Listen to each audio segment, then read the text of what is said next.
Hablaremos esta noche de árboles maravillosos, de árboles milagrosos, de árboles extraños y mágicos. Algunas personas dicen que hay árboles que hablan, árboles parlantes. Es la primera clase de árbol maravilloso que vamos a examinar esta noche.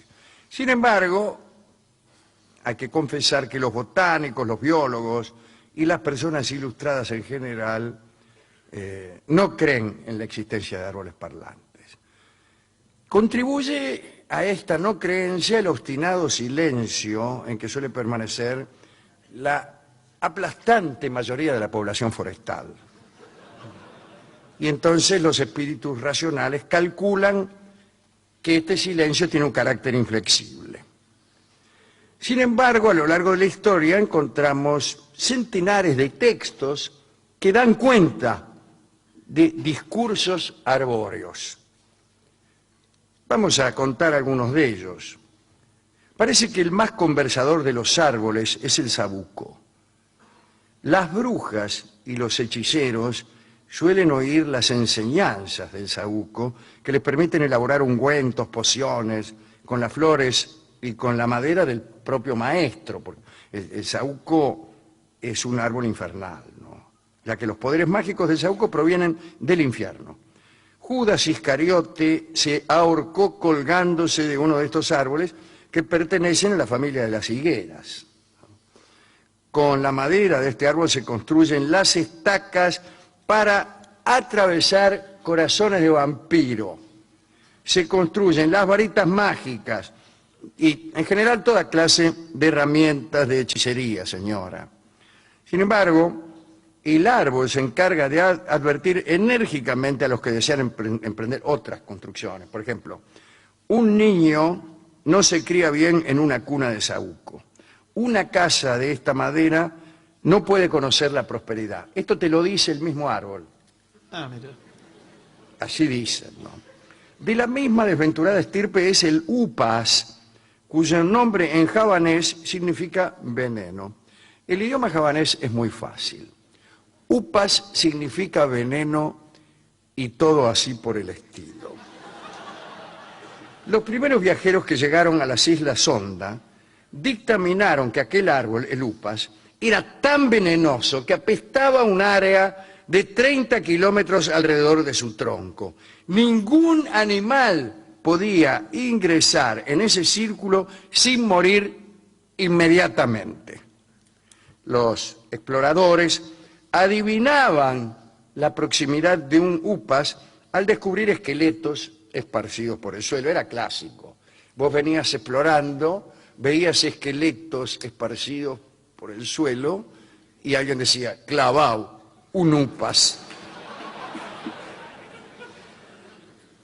Sin embargo, esta alarma, a saber, ver esqueletos, era tardía, porque muy pronto la sangre hervía en los oídos de los viajeros, su respiración se cortaba y finalmente, bueno, morían. Al parecer, el upas también hablaban, era un árbol locuaz. Pero claro, no era posible acercarse lo suficiente para escucharlo. Por suerte, aquella toxicidad del upas empezó a decaer allá por el siglo XVI. En verdad, cuando los holandeses colonizaron las Islas Sonda, los nativos ya podían pasear a la sombra del árbol, pero incluso se dice que el árbol ya no hablaba. O sea, ni te morías ni te hablaba. Quedaba como muestra, eso sí, de su anterior ferocidad, la condición letal de su savia. La savia era venenosa y lo usaban los nativos para humedecer las puntas de la flecha. Se discute con frecuencia acerca del sonido de las voces de los árboles. ¿Cómo es la voz de un árbol, no es cierto? Previsiblemente se las compara con suspiros, murmullos, brisas. Y esta metáfora facilita al escéptico atribuir cada frase al viento y a la imaginación de los paseantes. Sin embargo, hay quien sostiene que los árboles no hablan por sí mismos, sino que están invadidos por espíritus que viven en sus troncos. Discúlpeme. que no son, en consecuencia, verdaderos árboles, sino personas que han sido víctimas de algún sortilegio, como la indiecita Anaí, que se convirtió en el árbol del ceibo.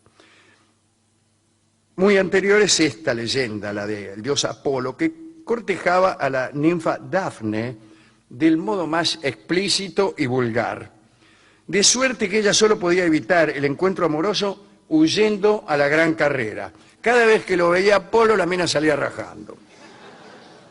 Una tarde, agotadas sus fuerzas e inminente el atropello, la ninfa pidió a su padre, el dios río Peneo, que acudiera en su ayuda. ¡Oh padre, oh padre! Peneo la convirtió entonces en laurel, que en griego se dice como Dafne. El griego es un idioma muy fácil. Hoy los escépticos se rehúsan a pasmarse ante la elocuencia de los laureles, porque en verdad la que habla es Dafne. Pasa una persona al lado de un laurel, el laurel le habla, y el tipo le contesta al laurel: no creas que me voy a sofocar por esta muestra supuestamente mágica, bien sé que eres Dafne. Y sigue su camino el viandante mientras que el árbol le grita y le grita, le dice: oh viajero, soy el árbol del laurel, anda, anda. La bolilla. También hay que reconocer que a veces los árboles hablan, pero en virtud de un fraude liso y llano. En las afueras de Biblos, un cedro daba respuestas oraculares y, bueno, los que llegaban al lugar, miles de peregrinos, ¿no? De peregrinos, mejor sería. Llegaban para oír la voz vegetal, que según parece hablaba por inspiración divina. Ofrendas de toda clase se amontonaban ahí en un templete, dinero, aves de corral, huevo, etcétera. En el siglo V el árbol se murió o fue partido por un rayo y quedó al descubierto una oquedad que usaban los sacerdotes para instalarse en el interior del árbol y hacer falsos vaticinios. En el barrio de Flores, un antiguo arce tenía fama de parlanchín, pero en realidad podía objetarse que ya había dejado de ser un árbol para convertirse en la puerta de la casa del doctor Forlenza. La leyenda no es muy convincente. Dice que bastaba dar un golpe en aquella puerta para oír estas invariables palabras. ¿Quién es? Algunos vecinos más ingenuos opinaban que la puerta gemía, especialmente los martes y jueves por la noche. Pero algunos escépticos no dudaban en atribuir esos gemidos a Lucía, la hija del doctor Forlenza, y a sus novios fervorosos. Hoy ya casada y ausente Lucía, la puerta permanece callada. Contaré que al oeste de la China, en un lugar donde no había ni sol ni luna, se extendía el estado de Suiming. Era un lugar tibio, sin inviernos y sin noche. La explicación de estas particularidades era ciertamente el notable árbol llamado Suimu, enorme. Varios miles de personas con los brazos extendidos no alcanzaban para abrazar su tronco. Sus frondosas ramas se extendían por centenares de li. Pero había algo más prodigioso. Un li es una cuadra. El árbol ardía perpetuamente sin consumirse. Eso era lo más prodigioso. Gracias a aquella enorme fuente de luz y calor, la región no tenía ni frío ni oscuridad. De las ramas caían frutos ígneos y semillas ardientes que eran muy codiciadas en todo el imperio. Para conseguirlas, los pobladores de otras provincias de la China cruzaban 1000 montañas y atravesaban 10.000 ríos. Sin embargo, jamás podían llegar hasta el estado de Suiming, A decir verdad, un solo hombre pudo completar la jornada. El guerrero Sui Ren llegó hasta el pie del árbol encendido y pudo llevar a su pueblo unos brotes de fuego perpetuo. También contó a sus vecinos que el árbol Sui Mu estaba poblado por pájaros de fuego que hacían brotar chispas del tronco cuando lo picoteaban. Sui Ren dijo además que la lluvia no apagaba el árbol.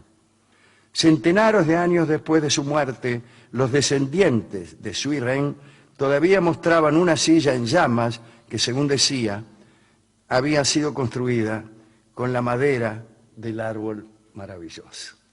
La última historia es muy tierna. El katsura es un laurel, Dafne. Crece en la luna y es el único árbol que hay allí. En el Japón se piensa que algunas de sus hojas, al desprenderse, caen a la tierra y el que se apodera de una hoja del katsura consigue encuentros amorosos tantas veces como se lo propone. Siglos atrás, cuando llegaba el otoño, las chicas y los muchachos recorrían los campos en 4 patas buscando una de aquellas hojas. Los cronistas anotan el siguiente abuso. Ante el hallazgo de cualquier hoja, los jóvenes declaraban su pertenencia al katsura y reclamaban a las niñas el cumplimiento de las conductas establecidas por la leyenda.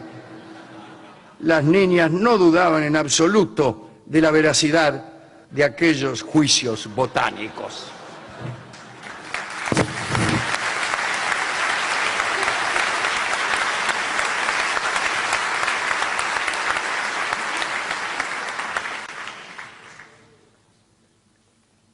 En la discoteca me han acercado esta canción, que es también una leyenda y es también la historia de un árbol maravilloso.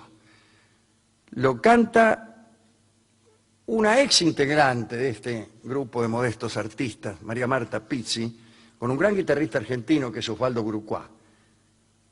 La canción se llama El árbol que tú olvidaste. Vamos a escucharla ya mismo aquí en Paraná, en este también mágico Teatro 3 de Febrero, en esta noche también mágica, en donde aviones de papel entran como por un tubo en el interior de una pequeña cajita china.